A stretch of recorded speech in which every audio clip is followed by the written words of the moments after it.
Akwụkwọ n'ọgụgụ isi nke 33.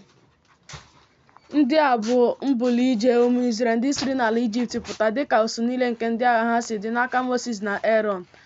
Mosis wee dee ọpụpụ niile ha n'akwụkwọ, dịka mbuli ije niile ha si dị n'okwu ọnụ Jehova. Ndị a bụkwa mbuli ije ha dịka ọpụpụ niile ha si dị. Ha wee si na Rameses bulie ije n'ọnwa mbụ, n'ụbọchị nke 15 nke ọnwa mbụ ahụ, n'echi nke ngabiga ahụ ka ụmụ Izrel siri n'Ijipt pụta n'aka dị elu n'anya ndị Ijipt niile. Mgbe ndị Ijipt na-eli ndị Jehova tigburu n'etiti ha bụ ndị niile e buru ụzọ, ma ọ bụkwa n'ahụ ndị bụ chi ha ka Jehova mere ihe niile o kpere n'ikpe. Ụmụ Izrel wee si na Rameses bulie ije ma ụlọ ikwu ha na Sukọt. Ha si na Sukọt bulie ije ma ụlọ ikwu ha na Etam nke dị na ụsọ ọzara. Ha si na Etam bulie ije jeghachi ruo Pi-Hahiroth nke dị n'ihu Be-Zefọn. Ha ma ụlọ ikwu ha na ihu Migdol. Ha si n'ihu Pi-Hahiroth bulie ije gabiga n'etiti oke osimiri baa n'ọzara. Ha ji ije nke ụbọchị 3 n'ọzara Etam ma ụlọ ikwu ha n'ime Mara. Ha si na Mara bulie ije bịaruo Ilim, isi iyi mmiri 12 na ọgụ nkwụ 310 dịkwa n'Ilim.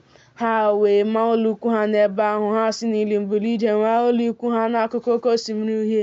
Ha si n'oke osimiri Uhie bulie ije maa ụlọ ikwu ha n'ọzara Sin. Ha si n'ọzara Sin bulie ije maa ụlọ ikwu ha na Dofka. Ha si na Dofka bulie ije maa ụlọ ikwu ha na Alush. Ha si na Alush bulie ije maa ụlọ ikwu ha na Refidim, ebe ndị Izrel na-enweghị mmiri ịṅụ. Ha si na Refidim bulie ije maa ụlọ ikwu ha n'ọzara Saịnaị. Ha si n'ọzara Saịnaị bulie ije maa ụlọ ikwu ha na Kibrọt Hatava. Ha si na Kibrọt Hatava bulie ije maa ụlọ ikwu ha na Hazerọt. Ha si na Hazerọt bulie ije maa ụlọ ikwu ha na Ritma. Ha si na Ritma bulie ije maa ụlọ ikwu ha na Rimon Perez. Ha si na Rimon Perez bulie ije maa ụlọ ikwu ha na Libna. Ha si na Libna bulie ije maa ụlọ ikwu ha na Risa. Ha si na Risa bulie ije maa ụlọ ikwu ha na Kehilata. Ha si na Kehilata bulie ije maa ụlọ ikwu ha n'ugwu Shefa. Ha si n'ugwu Shefa bulie ije maa ụlọ ikwu ha na Harada. Ha si na Harada bulie ije maa ụlọ ikwu ha na Mahilot. Ha si na Makilot bulie ije maa ụlọ ikwu ha na Tahat. Ha si na Tahat bulie ije maa ụlọ ikwu ha na Tera. Ha si na Tera bulie ije maa ụlọ ikwu ha na Mitka. Ha si na Mitka bulie ije maa ụlọ ikwu ha na Hashmona. Ha si na Hashmona bulie ije maa ụlọ ikwu ha na Mosirot. Ha si na Mosirot bulie ije maa ụlọ ikwu ha na Benijakan. Ha si na Benijakan bulie ije maa ụlọ ikwu ha na Hoahagidgad. Ha si na Hoahagidgad bulie ije maa ụlọ ikwu ha na Jotbata. Ha si na Jotbata bulie ije maa ụlọ ikwu ha na Abrona. Ha si na Abrona bulie ije maa ụlọ ikwu ha na Eziongeba. Ha si na Eziongeba bulie ije maa ụlọ ikwu ha na ọzara Zin nke ahụ bụ Kedesh.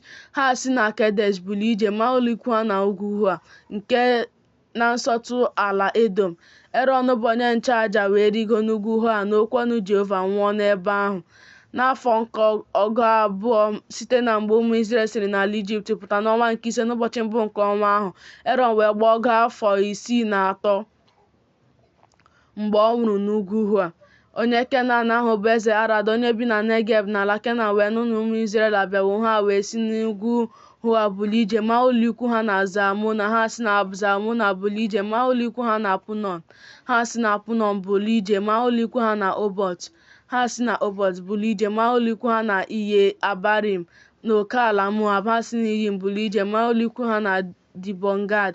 Ha si na Dibongad bulie ije maa ụlọ ikwu ha na Amon-Diblatim.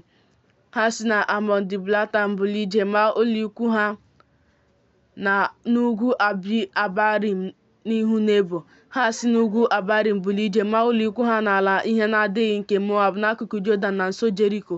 Ha ma ụlọ ikwu ha n'akụkụ Jọdan site na Bet-Jeshimọt ruo ebe Shitim n'ala ihe na-adịghị nke Moab. Jehova wee gwa Mosis okwu n'ala ihe na-adịghị nke Moab n'akụkụ Jọdan na nso Jeriko sị, gwa ụmụ Izrel okwu sị ha, mgbe unu onwe unu na-agabiga Jọdan baa n'ala Kenan, unu ga na-apụkwa n'aka ndị niile bi n'ala ha n'ihu unu. Unu ga-alakwa nkume ha niile nke mere ka ha yie ihe n'iyi. Onyinye ha niile awụrụ awụ ka unu ga-alakwa n'iyi, meekwa ka ebe dị elu niile tọgbọrọ n'efu. Unu ga-enwetakwa ala ahụ biri n'ime ya, n'ihi na ọ bụ unu ka m nyeworo ala ahụ inweta. Unu ga-eketakwa ala ahụ n'ife nza dịka agbụrụ niile unu si dị. Ndị bara ụba ka unu ga-eme ka ala nketa ha hie nne, ma ndị dị ole na ole ka ị ga-eme ka ala nketa ha dị nta. Ebe ọbụla nza ahụ ga-amara onye ọbụla, ọ ga-ewere ya dịka ebo niile nke nna unu ha si dị ka unu ga-eketa.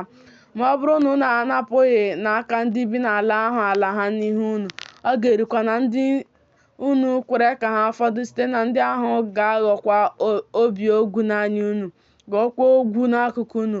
Ha ga-akpagbukwa unu n'ala ahụ nke unu onwe unu na-ebi n'ime ya. Ọ ga-erukwa na dịka m chere ime ha, otu a ka m ga-eme unu.